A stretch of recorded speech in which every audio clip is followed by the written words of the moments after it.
नमस्कार, SSN solution channel पे आप सभी का स्वागत है। हम जो पार्ट ए मैथमेटिक्स जून 2013 की सीरीज लेकर के चल रहे हैं, उसमें लास्ट लेक्चर तक हमारे क्वेश्चंस 10 कंप्लीट हो गए थे। आज के लेक्चर में हम क्वेश्चंस 10 से आगे के क्वेश्चन सॉल्व करेंगे। स्टार्टिंग हम क्वेश्चन 11 से करने जा रहे हैं। क्वेश्चन 11 है find the missing number. Okay, हमें एक सर्किल दिया हुआ है। सर्किल में 4 पोर्शन से उसको डिवाइड किया गया है और उसमें 4 नंबर्स हैं।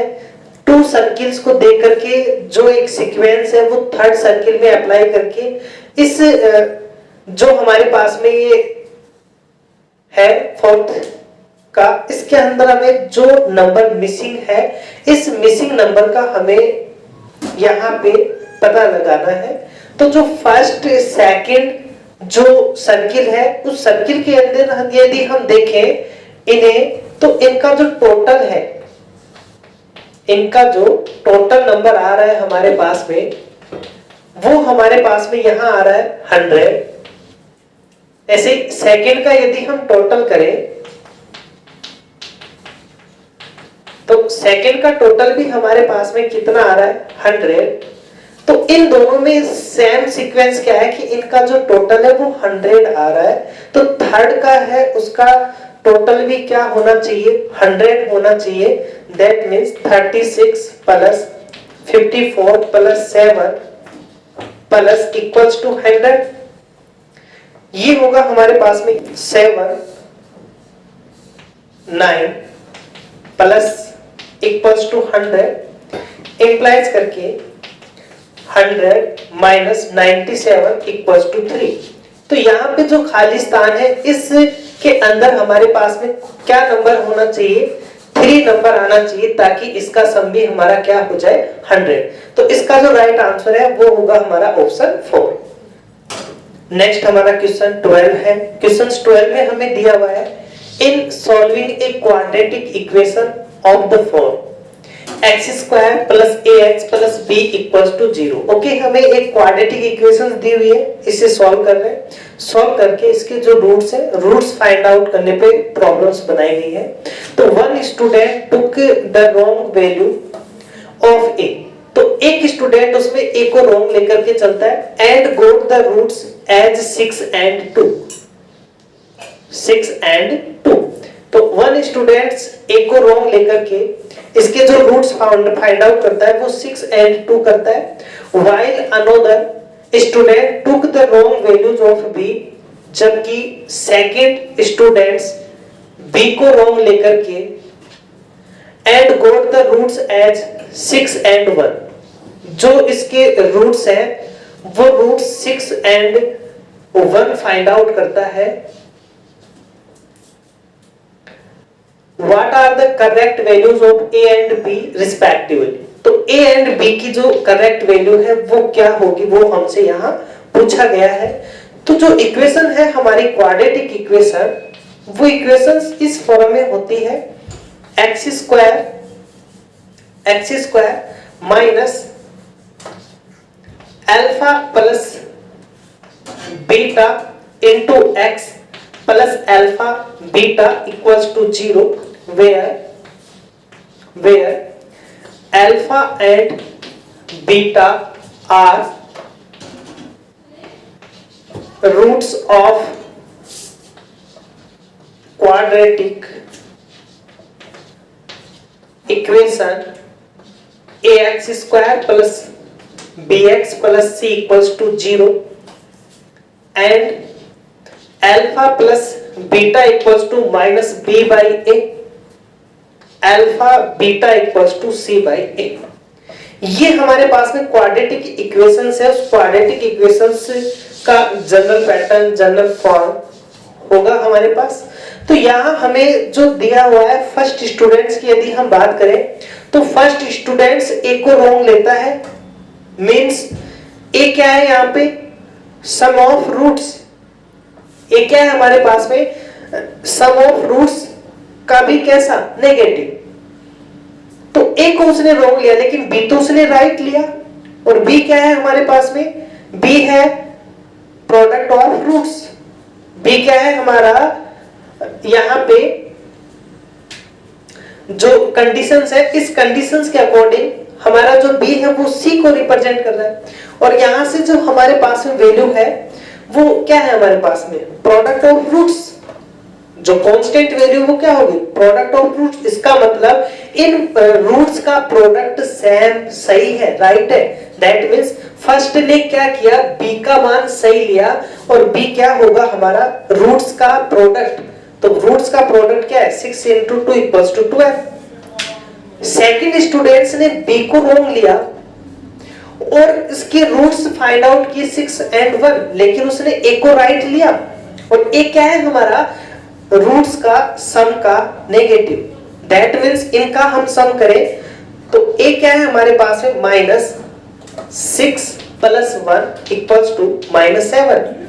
ये हमारे पास में यहाँ वैल्यूज है। तो यहाँ हमें a और b की वैल्यू रिस्पेक्टिवली पूछी गई है। तो a की वैल्यू है -7, b की वैल्यू है 12। तो -7 and 12 हमारा ऑप्शन ए रॉन्ग होगा, ऑप्शन बी रॉन्ग होगा। -7 and 12 हमारा राइट है, यहाँ एट 12 है, ये हमारा रॉन्ग होगा। तो इसका राइट आंसर होगा हमारा ऑप्शन थर्ड।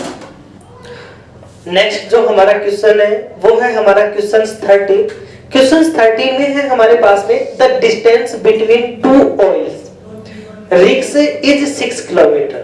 ओके, तो जो ऑयल रिग्स मतलब तेल के कुएं, तो दो जो कुएं हैं उनके बीच जो डिस्टेंस है वो 6 किलोमीटर हमें दी हुई है। और what will be the distance between these rigs in map of 1:5 50,000 and 1:5,000 scales respectively. तो यहाँ यदि हम ये स्केल्स लें तो इन जो ये ऑयल रिग्स है इन्हें हम जो दोनों के बीच में 6 किलोमीटर की डिस्टेंस है, इन्हें हम डिस्टेंस को यदि इन स्केल्स की हेल्प से यदि शो करें तो कितना सेंटीमीटर हमें स्केल लेना होगा वो हमसे यहाँ पूछा गया है। तो सबसे पहले जो हमारा आंसर के जो ऑप्शन है वो हमें सेंटीमीटर में दिए हुए हैं, जबकि हमें क्वेश्चंस में इनकी डिस्टेंस हमें 6 किलोमीटर में दी हुई है। तो पहले हम किलोमीटर को सेंटीमीटर में कन्वर्ट करेंगे। हम जानते हैं 1 kilometre equals to 1000 metre and 1 metre equals to 100 centimetre. That means 1 kilometre equals to, इन्हें हम मल्टीपल करेंगे तो ये बन जाएगा हमारे पास में 10,000 सेंटीमीटर।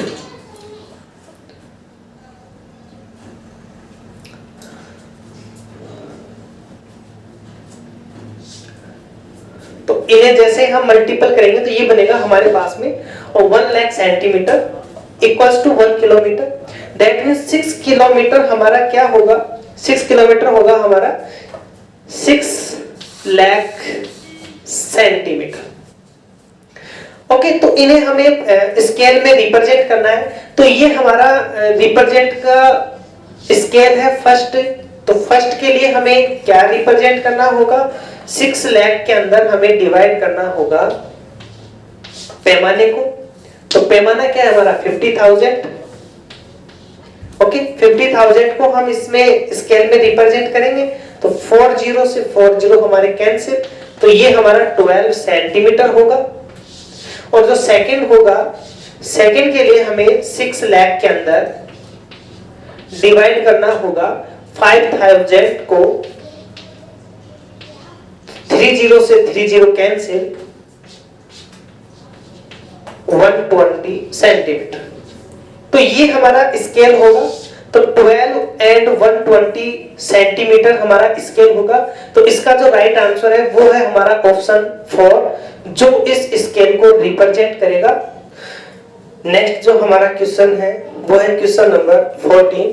क्वेश्चन 14 में हमें दिया हुआ है a bird perched at the top of a 12 metre high tree, see a centipede moving towards the base of the tree from a distance equal to twice the height of the tree. Okay, तो 12 metre height के ऊपर पेड़ के ऊपर एक पक्षी बैठा है जो अपने से जो उसकी पेड़ की हाइट है उससे डबल डिस्टेंस दूरी के ऊपर एक टुवर्ड्स को ट्री के पेंडे की तरफ आते हुए देखता है। The bird flies along a straight line to catch the centipede. तो जो बर्ड है वो बर्ड एक स्ट्रेट लाइन में फ्लाई करता है और जो सेंटीपेड है उसको वो कैच करने की कोशिश करता है। If both move at the same speed, यदि दोनों की स्पीड कैसी है, सेम है।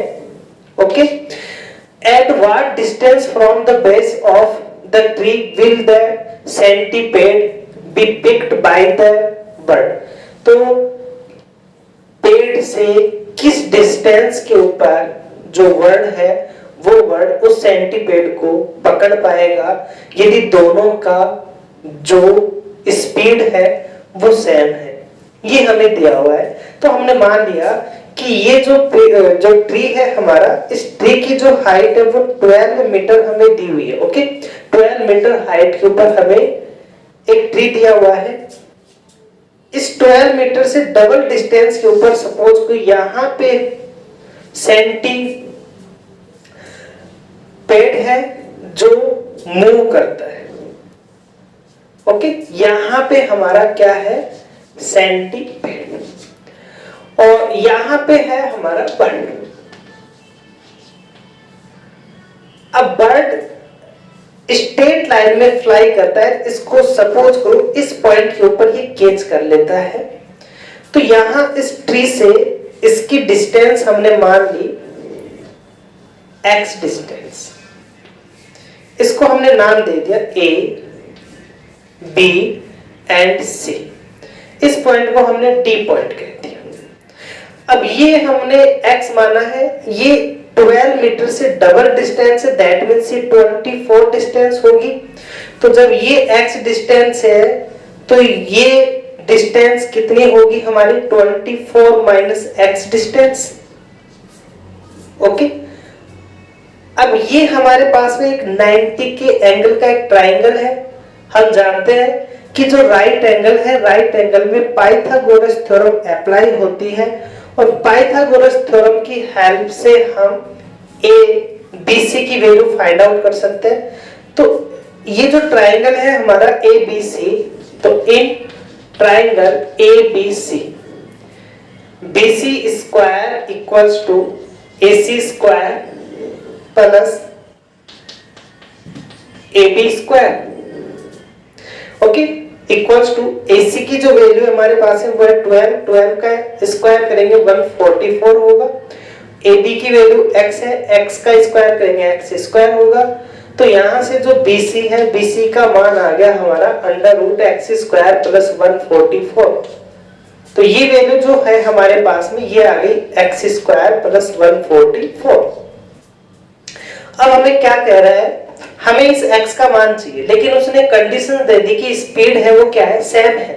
तो हम जानते हैं कि जो स्पीड है, स्पीड क्या होगा, जो भी हमारे पास में इसकी स्पीड हमें दी हुई है, तो स्पीड सेम है। तो स्पीड में क्या रिलेशन है हमारा, तो डिस्टेंस के अंदर हमारे पास में रिलेशन आता है distance equals to speed into time. ये हमारे पास में एक रिलेशन होता है distance equals to speed up into time. तो स्पीड की वैल्यू निकालेंगे तो डिस्टेंस अपॉन में टाइम होगा। अब जितना टाइम ये वर्ड यहां से यहां तक पहुंचने में लेता है उतना ही टाइम ये सेंटीपेड भी यहां से यहां तक आने में लेगा, क्योंकि दोनों एक साथ चलना स्टार्ट करते हैं। तो टाइम दोनों सेम ले रहे हैं, स्पीड दोनों सेम ले रहे हैं, तो चेंज क्या है, डिस्टेंस।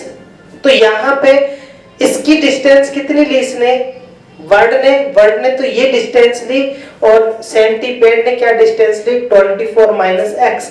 तो यहाँ पे यदि हम वैल्यू रखें तो जब टाइम दोनों का सेम है तो सपोज करो इसने टाइम t लिया, इसने भी टाइम t लिया, तो हमारे पास में क्या वैल्यू बनेगी, डिस्टेंस इसकी क्या है, बर्ड की, जो वर्ड है, वर्ड के लिए हमारे पास में जो डिस्टेंस है वो क्या है, x square plus 144 equals to, speed हमने दोनों की v मान ली तो vt। ऐसे ही हमारे पास में जो सेंटीपेड है, सेंटीपेड के लिए हमारे पास में डिस्टेंस क्या है, 24 माइनस एक्स। ये क्या होगा, टाइम इनटू स्पीड, दोनों की सेम है, ये भी हमारा vt। तो दोनों इक्वेशन से हमारे पास में क्या वैल्यू निकल के आई, X square plus 144 under root equals to 24 minus X. Under root हटाएंगे, दोनों साइड हम और स्क्वायर करेंगे तो ये बनेगा x square plus 144 equals to 24 का स्क्वायर करेंगे तो ये बनेगा 576 माइनस मल्टीपल करेंगे तो 48x plus x square. X square से हमारी एक्स स्क्वायर की वैल्यू कैंसिल हो जाएगी, 48x हमारा लेफ्ट में आएगा, ये हमारा राइट में होगा, तो हमारे पास में वैल्यू बनेगी 48x इक्वल्स टू 576 में 144 माइनस करेंगे तो ये बनेगा 2। ओके, 7 में 4 माइनस करेंगे 3, 5 में 1 को माइनस करेंगे तो 4। तो जो x की वैल्यू होगी हमारे पास में वो होगी हमारी 432 अपॉन में 48। ये हमारा कैंसिल होके 108 2, फिर 4 से इसको कैंसिल आउट करें तो 9। ओके, तो ये जो है हमारे पास में 9 मीटर, तो इसका जो राइट आंसर है वो होगा हमारा ऑप्शन सेकंड। तो ये इस ट्री के पहले से 9 मीटर दूर पे वर्ड है जो सेंटीपेड को क्या कर पाएगा, कैच कर पाएगा। नेक्स्ट जो क्वेश्चन है हमारा वो है क्वेश्चन 15। क्वेश्चन 15 में हमें दिया हुआ है an ant goes from A to C. Okay, एक आंट है जो ए से सी पर चल रही है। In the figure crawling only on the line and taking the least length of path, the number of ways in which it can do so is। एक जो आंट है वो ए टू सी के ऊपर चलती है और ये केवल इन लाइंस के ऊपर से ही चल सकती है। तो ए से सी तक वो कितने प्रकार से चल सकती है ताकि उसे कम से कम डिस्टेंस तय करना पड़े। ये हमारे पास में स्क्वायर की हमें शेप दी गई है। हम जानते हैं कि स्क्वायर की सभी जो भुजाएं वो सेम होती हैं, सेम लेंथ की होती है हमारे पास। तो यहाँ ए से सी पर जाने के लिए उसके कितने यहाँ पथ हैं वो पथ हमें बताने हैं। तो यदि हम इसे हेल्प के लिए नाम दें तो ए बी सी डी, इसे हम E F G H I यदि हम इसे नाम दें तो फर्स्ट जो हमारा शॉर्टेस्ट पथ होगा वो ए से बी तक जाए, बी से सी पे आए। दैट मीन्स फर्स्ट जो हमारा पथ है वो A F B G C. Second जो पथ है हमारा वो पथ है ए से डी से सी के ऊपर सेम डिस्टेंस होगा। तो ये होगा हमारे पास में A E D H C. Third जो पथ है हमारा वो एक तो ये हो गया हमारे पास में, एक ये हो गया हमारे पास। और क्या क्या अल्टरनेटिव पथ है, तो एक पथ है हमारे पास में यहां से यहां आए, फिर यहां आ जाए, फिर यहां चला जाए। तो A F I H C. Fourth के अंदर यहां से यहां आए, फिर यहां, फिर यहां, फिर यहां। कितनी 1 2 3 4, अभी भी उसे 4 में ही जाना पड़ रहा है। दैट मीन्स ये मिनिमम होगी। तो ये हो गया हमारे पास में ए एफ आई जी सी, ये हमारे पास में फोर्थ हो गई। तो हमारे पास में ऊपर के कंप्लीट हो गए 1 2 3 और ये हमारा 4। अब हम और अल्टरनेटिव पथ की बात करें तो यहां से हम यहां आ सकते हैं, यहां से यहां जाएं, फिर आ सकते हैं। तो ये भी हमारे पास में शॉर्टेस्ट होगा। तो ए ई आई जी सी। 6 है हमारा। हम ए से ई पर आए और जी पर ना जाके आई पे आए, आई से एच, एच से सी, तो यहाँ भी 1 2 3 4 है हमारे पास में, तो ए ई आई एच सी। अब बाकी के जो पद है उनमें हमें शॉर्टेस्ट नहीं होगा। ए से ई पे आए, आई पे,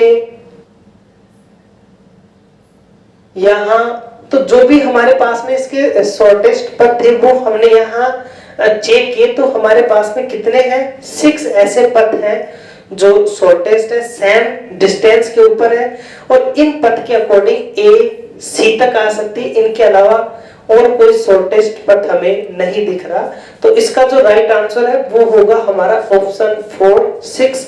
ऑप्शंस में मैक्सिमम 6 ही है, 6 हमने देख लिए कि हाँ 6 ऐसे पथ हैं जो मिनिमम डिस्टेंस तय करते हैं, सेम डिस्टेंस तय करते हैं।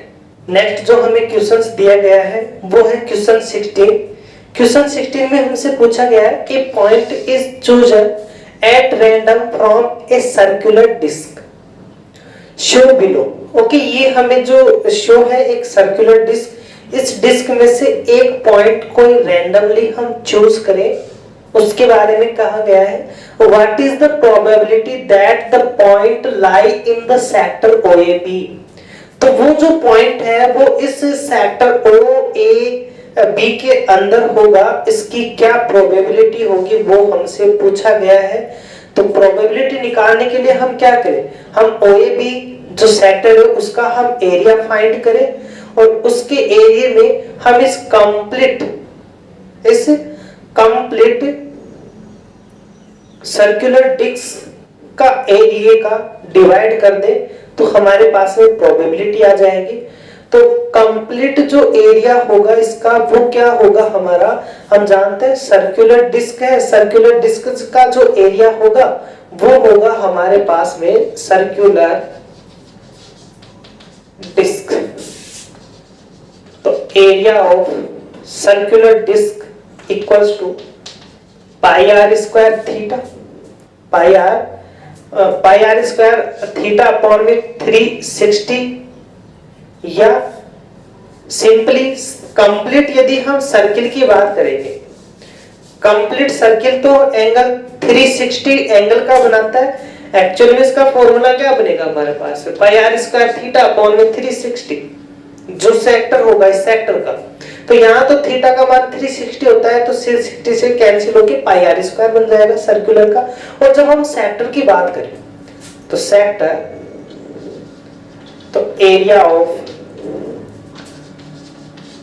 Sector O A B equals to pi r square theta by 360।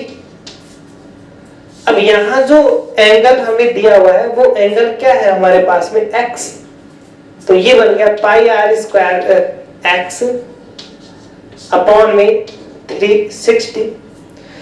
अब इसमें इसका डिवाइड करेंगे, हमारे पास है प्रोबेबिलिटी आ जाएगी, तो प्रोबेबिलिटी होगी हमारे,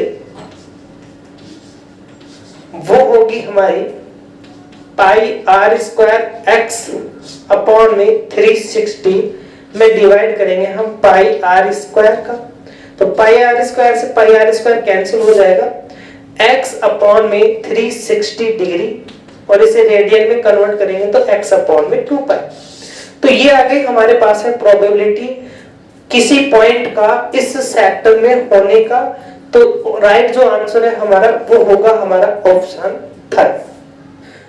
नेक्स्ट जो क्वेश्चन है हमारा वो है क्वेश्चन नंबर 18। क्वेश्चन नंबर 18 में हमें दिया हुआ है a king order that A golden crown be made for him from 8 kilogram gold and 2 kilogram silver.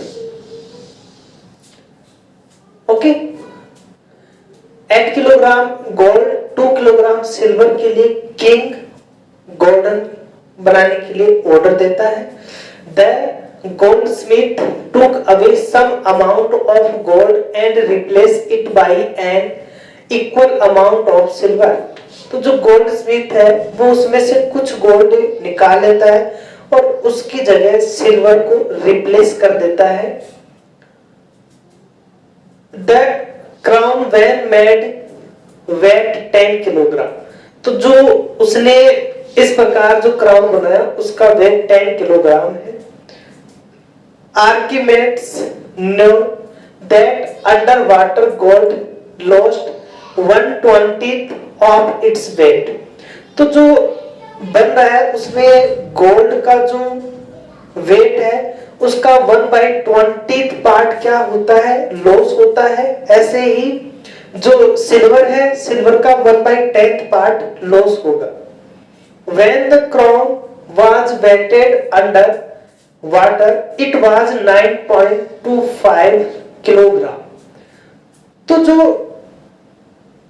उसको वेट किया गया बनने के बाद तो उसका वेट आया हमारे पास में 9.25 kilogram. How much gold was stolen by the gold smith. तो जो गोल्ड स्मिथ है उसने कितना गोल्ड का स्टोलन कर लिया, चुरा लिया, वो हमसे पूछा गया है। तो यहाँ हमने मान लिया कि जो उसने गोल्ड स्टोलन किया है वो है हमारा एक्स, कि उसने x किलोग्राम गोल्ड क्या कर लिया, स्टोलन कर लिया। तो यहाँ पे जो गोल्ड है उसे कितना गोल्ड मिला, 8 किलोग्राम। तो कितना गोल्ड रहा उसके पास x, तो उसने उसमें से निकाल लिया, तो 8 माइनस x तो बच गया उसके पास में गोल्ड। और सिल्वर कितना होगा, कितना दिया उसे, 2 किलोग्राम। इसकी जगह सिल्वर वो रिप्लेस कर रहा है, तो सिल्वर होगी उसके पास में 2 plus x equals to silver. ये उसके पास में सिल्वर। अब इसमें कितना वो लॉस होगा जब उसको वेट करेगा, तो 1/20 तो गोल्ड में, तो 1/20 इंटू 8 माइनस x, ये तो गोल्ड का, प्लस 2 प्लस x सिल्वर में कितना लॉस, 1/10, सिल्वर में कितना 1/10 इक्वल्स टू कितना loss total, 10 kilogram minus 9.28, 10 minus 9.25 kilogram इसके इक्वल होगा। यही तो उसने लॉस किया, गोल्ड ने जो भी वो बना रहा है उसके कितना लॉस हुआ, 10 किलोग्राम है उसके पास में, उसका फाइनली वेट 9.25 है, दैट मींस इतना लॉस हुआ। और ये लॉस किस में हुआ, गोल्ड में तो इतना लॉस होता है और सिल्वर में इतना लॉस होता है, इन दोनों के इक्वल ये होगा हमारे पास। तो इसे हम सॉल्व करें तो ये बनेगा हमारे पास में 8 minus x plus 4 plus 2x/20 LCM ले इक्वल्स टू, यहां बनेगा हमारे पास में, यहां से माइनस करेंगे तो 0.75, 0.75 इसे लिख सकते हैं हम 75/100, दैट मींस 3/4, 3/4। तो ये हमारा कैंसिल होगा 4 5 टाइम्स तक, 5 को मल्टीपल करेंगे तो 15, ये होगा हमारे पास में 2x माइनस x, तो फाइनली हमारे पास में x होगा इक्वल्स टू, ये हमारे पास में 15 माइनस 8 और 4 12, दैट मींस 3। ओके, तो 3 किलोग्राम जो गोल्ड है वो गोल्ड स्मिथ क्या कर लेगा, उसको स्टोलन कर लेगा। दैट मींस इसका जो राइट आंसर है वो होगा हमारा ऑप्शन 4। नेक्स्ट जो क्वेश्चन है हमारा वो है क्वेश्चन 19। क्वेश्चन 19 में हमें दिया हुआ है in the figure below the number of circles in the blank rows must be. तो ये हमें एक फिगर दिया हुआ है, इसमें ये जो 2 रो है, इन रो पे हाउ मेनी सर्किल्स होंगे ये हमसे पूछा गया है। तो एक सीक्वेंस दी गई, सीक्वेंस को हमें पहचानना है और उसके बाद इन 2 रो के अंदर कितने सर्किल्स होंगे वो हमें बताने हैं। तो ऑप्शंस है हमारे पास में, तो यहाँ 1 है, उसके बाद 1 फिर 2, तो इनको यदि हम नंबरिंग दें तो हमारे पास में क्या सीक्वेंस है, 1 1 2 3 5 5 8। ओके, ये हमारे पास में सीक्वेंस है। हमें इन 2 के ऊपर क्या वैल्यूज होगी वो हमें फाइंड आउट करनी है। तो यदि हम इस सीक्वेंस को देखें तो ये क्या एक रूल फॉलो कर रहा है। ये जो फर्स्ट है ये हमने स्टार्टिंग में लिखा, उसके बाद का वो नंबर ले रहे हैं जो पहले के 2 नंबर्स है उनका सम। तो यहाँ केवल एक ही है तो इसका सम क्या होगा, 1 ही होगा। अब यहाँ जो 2 है वो इन 2 का सम यहाँ पे हमने लिख दिया, फिर का सम हमने यहाँ पे लिख दिया, जो फर्स्ट जो 2 है प्रीवियस उनका सम, फिर वापस से हमने इनका सम यहाँ रख दिया, इनका सम हमने यहाँ पे रख दिया, तो इनका सम यहाँ होगा, तो ये होगा हमारा 11, और 11 और 8 का जो सम होगा वो 19 हमारा यहाँ आ जाएगा। तो ये हमारे पास में जो यहाँ पे हमारा 13 और 13 और 9 बनेंगे हमारे पास में 21, तो ये हमारे पास में वैल्यू आएगी। तो 13 एंड 21 हमारा जो राइट आंसर है वो हमारा ऑप्शन थर्ड होगा।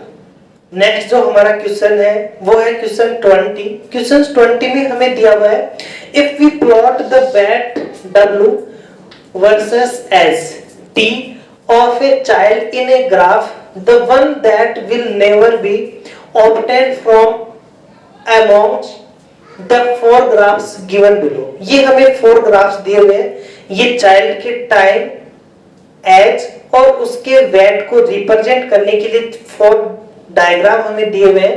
इनमें से 3 are possible but 1 are not possible, then we choose 1 which impossible. तो यहाँ जो हमारे पास में फर्स्ट है इम्पॉसिबल, वो हमें यहाँ चूज करना है। तो यदि हम फर्स्ट की बात करें तो फर्स्ट क्या है, ये हमारा वेट है, ये हमारा टाइम है। तो पहले स्टूडेंट्स की ईयर यहाँ तक इंक्रीज हो रही है, उसके बाद यहाँ तक भी ठीक है, लेकिन जैसे ही यहाँ से यहाँ तक पॉइंट आया उसकी एज कम हो गई। तो ये ऐसा कभी भी पॉसिबल नहीं है कि किसी स्टूडेंट्स की एज पहले 10 ईयर हो और उसके बाद वो 8 ईयर का हो जाए। At present 10 year and in future it's 8 years, that is impossible. तो ये हमारा रॉन्ग होगा, क्योंकि यहाँ पे एज क्या हो रही है उसकी कम हो रही है फ्यूचर में, जो कि इम्पॉसिबल। सेकंड की यदि हम बात करें तो पहले उसका वेट ज्यादा था, उसके बाद में उसमें लॉस हुआ, हो सकता है उसमें कोई प्रॉब्लम्स हो तो उसका लॉस डिक्रीज होगा, लेकिन जैसे उस प्रॉब्लम्स को हम सॉल्व करेंगे फिर से उसका इंक्रीज हो रहा है, फिर उसमें अनदर कोई प्रॉब्लम्स आ रही है, फिर उसका डिक्रीज है। तो ये पॉसिबल है कि दैट मींस ऐसा हो सकता है, क्योंकि यहाँ पे जो उसकी ईयर है वो इंक्रीज हो रही है, डिक्रीज एंड इंक्रीज वेट हो रहा है, जो कि पॉसिबल है, हो सकता है। यहाँ वेट और ईयर है वो दोनों ही इंक्रीज हो रही है, तो पॉसिबल है ऐसा भी हमारे पास। यहाँ पे उसकी ईयर तो इंक्रीज हो रही है, लेकिन वेट एक बार इंक्रीज है फिर डिक्रीज है, तो ऐसा भी पॉसिबल है कि एक टाइम के बाद हो सकता है उसमें कोई प्रॉब्लम्स आए चाइल्ड के अंदर और उसका वेट क्या हो, डिक्रीज हो। तो ये हमारा पॉसिबल है। बट जो फर्स्ट है कि यहाँ पे फ्यूचर के अंदर उसकी ईयर्स ही कम हो रही है, तो ये हमारा इम्पॉसिबल है, ऐसा पॉसिबल नहीं हो सकता। तो इसका जो राइट आंसर है वो हमारा ऑप्शन फर्स्ट होगा। तो यहाँ हमने कंप्लीट क्वेश्चंस किए। क्वेश्चन 17 हमारा नॉन मैथमेटिकल क्वेश्चंस था। तो इस सीरीज में हम मैथमेटिकल या फिर रीजनिंग टाइप से जो क्वेश्चंस हैं, मेंटल एबिलिटी, उस टाइप के क्वेश्चंस ले रहे हैं, जिनमें हमने क्वेश्चन 17 को अवॉइड कर दिया क्योंकि वो नॉन मैथमेटिकल था। बाकी के हमने कंप्लीट क्वेश्चंस इस सीरीज में किए हैं। नेक्स्ट सीरीज में हम जून 2013 का ही जो सेकंड पेपर्स है वो हम लेंगे और उसे सॉल्व करेंगे। Okay, thank you for watching.